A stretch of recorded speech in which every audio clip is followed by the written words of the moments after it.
Namaste everyone, welcome to this channel er.pedia. Thank you This for video watching is my all video. about inserting a degree in Excel.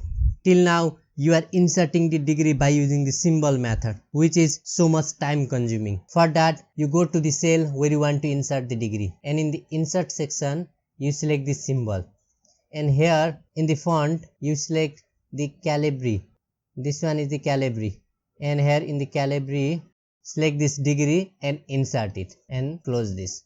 This how you can insert, and you have to do it manually for every number in this method, which is so much time consuming. In order to save your time, I came up with two methods. In the first method, we add degree in our values by simply adding character function. The character 176 creates a degree symbol. For that, we use the equal signs and select the reference value. This one is my reference value, and here we use ampersand sign in order to combine the character and the number. And now type CHAR, press tab, which will open your parenthesis, and type here 176 and close this parenthesis. Now click on the enter. This how you can insert your degree just in a few seconds. Now select this cell and copy this till down so that you can insert it to the all the values. This is our first method, and in the second method we use the shortcut key, the Alt plus 0176, in order to insert the degree value. In order to insert the degree in this cells,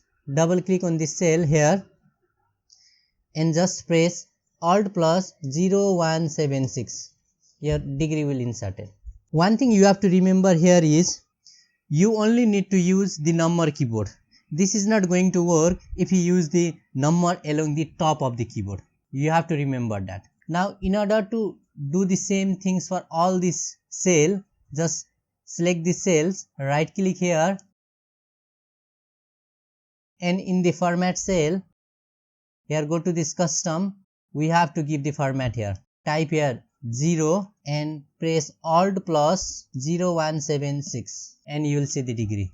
Then click on this OK. Now you see all the number has been given to the degree symbols. This how you can add your degree by using the last two methods so easily and save your time. Now let me know which method do you like the most. If you haven't subscribed my channel, do subscribe it and click the bell icon. This much in this video. Thank you for watching my video.